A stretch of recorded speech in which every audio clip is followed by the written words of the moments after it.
8:46 a.m. This is News and Views on Salam Media. And next we're going to be talking with Felix Spies, and it's about coding the future. He is the CEO and founder of Siyafunda Education Foundation, and it's all about empowering our youth through STEM. This is something that goes way over my head. So hopefully by way of this interview, I'll have a better understanding of the whole AI scenario. Felix Spies, a very good morning to you. Welcome to the program. Lovely to have you here. Good morning, Julie, and good morning to all the listeners. Thank you for having me.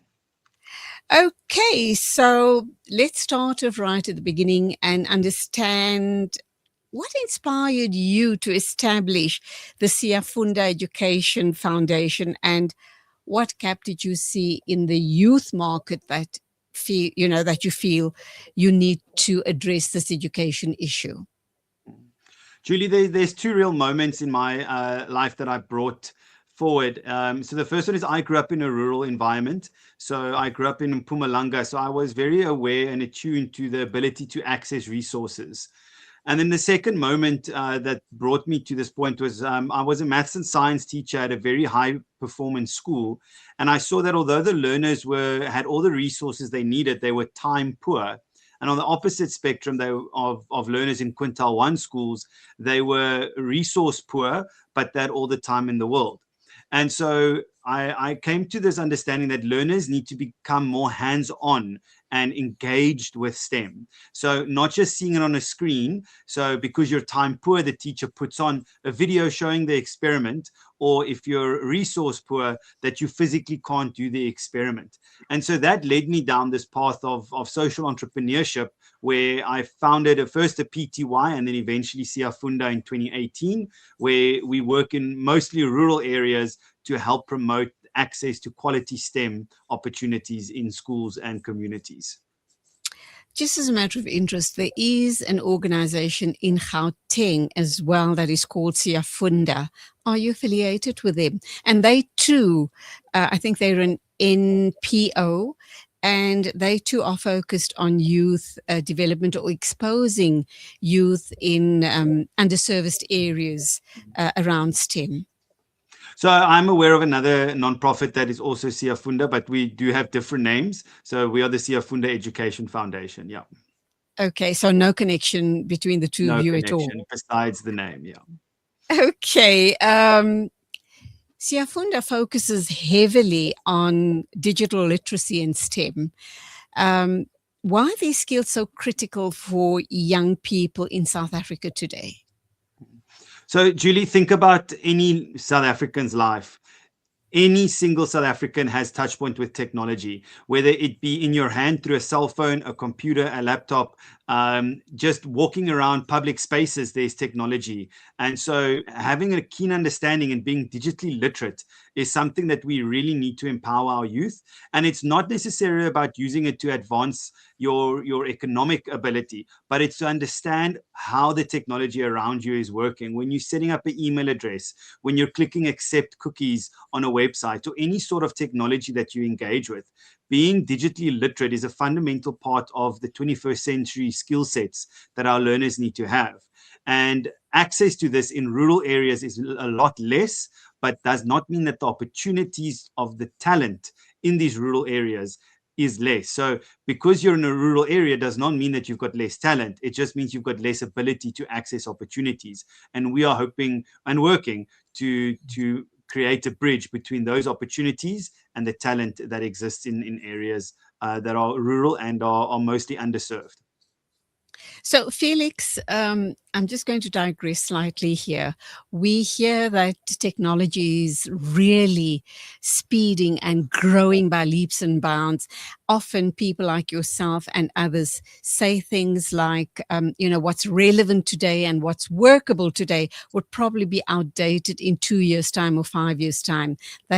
That is how fast technology is evolving. How do you personally keep abreast and kind of stay in touch, and also make sure that you bring what is really relevant and current to the people in your education foundation? So, Julie, I've got a various ways of keeping myself up to date on high level developments within the education sector and specifically EdTech. So, there are newsletters, there are people that comment on various social media platforms and so forth. But in certain aspects, I'm not a specialist. So, for example, with coding, although many of our flagship programs have to do with coding and robotics, I can do basic coding, but I'm not a specialist in it. And so I also understand that certain people are specialists. If I'm sick, I go to a doctor. If I need legal advice, I go to a lawyer. And so we apply the same principles as well, that those that are specialists we use for those specialist tasks, and those that are generalists like myself that can do a bit of everything but manage everyone and manage the foundation together. That's where my speciality lies in running a nonprofit that operates throughout South Africa. And that's a lot of hard work. Let's talk about future ready skills and, how you're preparing your learners, but more importantly, up to now, your flagship programs, how they fared and how are the young people adapting, and are you seeing lots of promise in them? Mm. So, well, as I mentioned, one of our flagship programs is coding and robotics. And so the aim of that is we introduce it at grade 6 and then all the way through to grade 12, which is part of the national curriculum.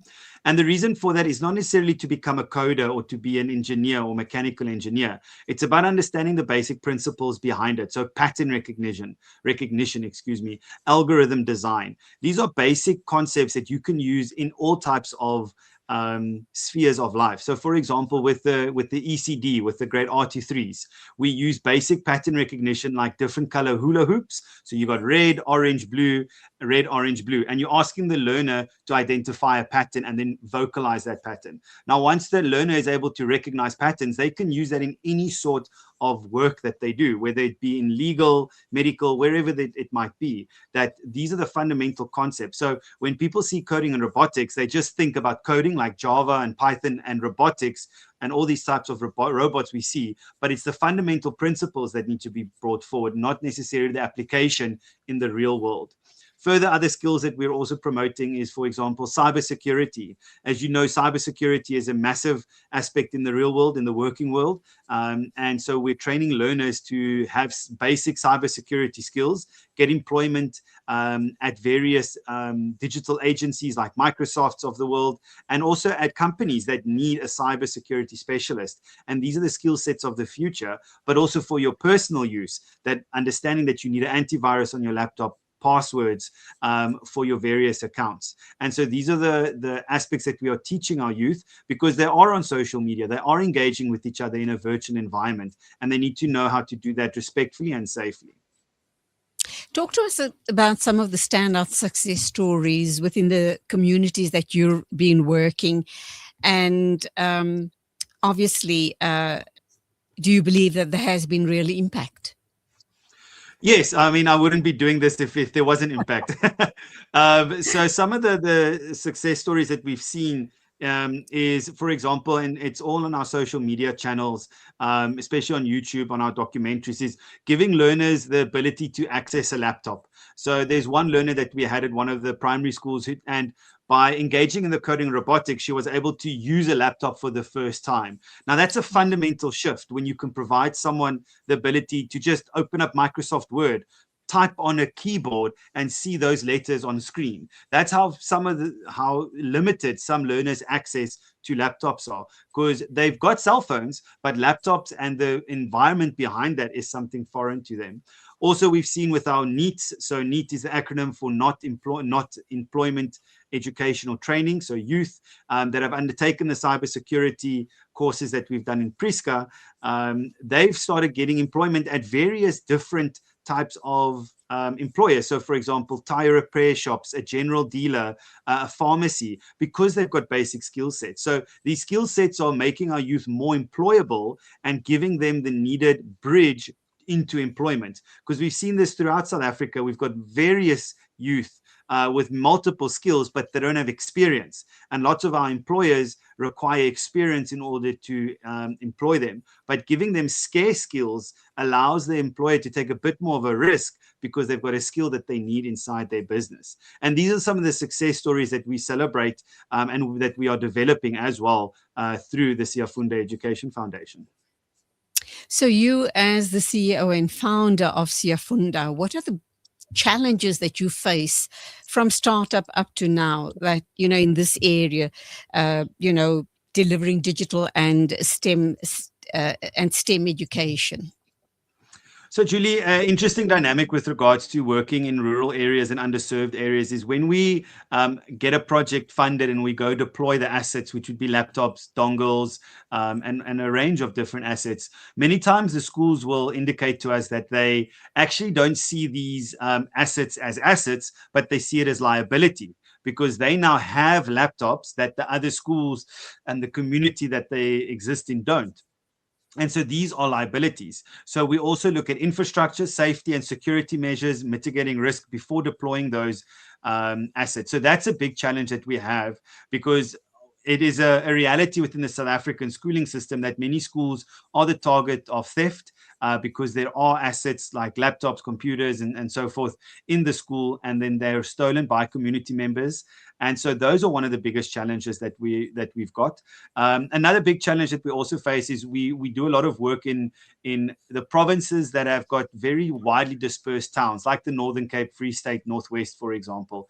And so distance is a big problem. And I mean, I'm not even going to start talking about the fuel price, which is an ongoing challenge, but also getting these learners to opportunities. So, for example, let's say the learner took part in the regional science ESCOM Expo, and they've now gone through to regional or to the national.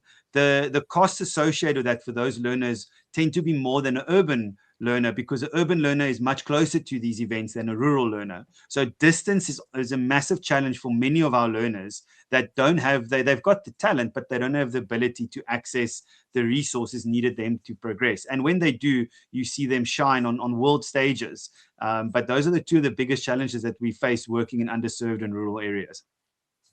So people watching and listening to us today and want to become a part of this program, how do they then reach out and get access to these opportunities? They might be in areas that you're not servicing, so they are clearly at a disadvantage.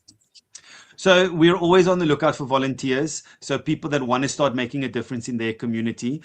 We work on what's called the ABCDE model, which is an asset-based, community-driven education. So the way that we operate is we first look at what assets are in the community. This can be a library, a community hall, a very strong ward councillor, whatever the case might be. Community driven being the community wants this change to happen, and we become the enablers of that. So we then provide the resources where needed and if possible.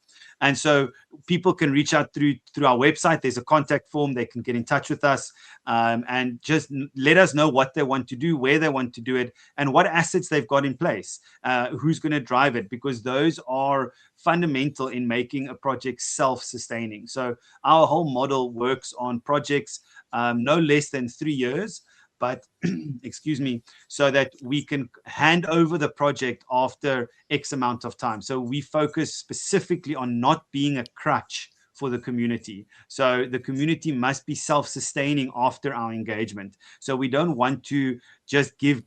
We want the community we want to teach how to fish, for example, and not just provide the fish. And so that's how we operate. So people that want to get in touch with us, learners, teachers, community members, must be aware that we will ask them to do a lot of work with us, because that's the only way community can uplift itself, is by doing the work itself, because I'm not from that community. I don't understand the context. And so I can come with various skill sets, knowledge, and resources, but I need a lot of help from the community in order to do that. And so does my team. So in closing then, your long-term vision for Siyafunda and the role that you can play in shaping South Africa's future, very especially the digital economy. So our ambitions is to ensure that, irregardless of where a child is born in South Africa, that they've got access to opportunity. So whether they're in the most northernest part of the Northern Cape on the border, or along the coast in the Eastern Cape, wherever they are, they must have the ability to access opportunities.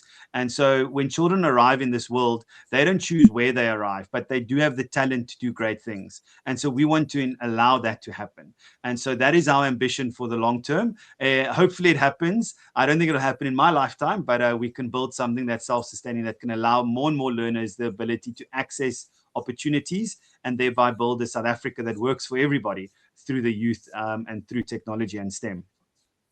Well, may Siyafunda grow by leaps and bounds in the years ahead. But just finally, we talk about primary and high school learners here. We do also know that we have a huge problem regarding youth unemployment, and we're talking about possibly young adults in their 20s and 30s who haven't yet had the opportunity for whatever reason.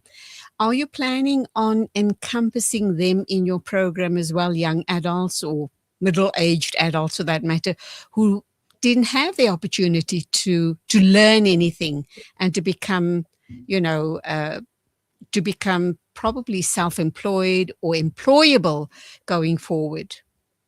It's something we've started engaging with, Julie. Specifically, we did a program in Priska, as mentioned, where we took 20 NEETs, and we've been able to write the recommendation letters, provide testimonials for them, so that they can become more employable, but also start thinking entrepreneurial. So they did an entrepreneurial course.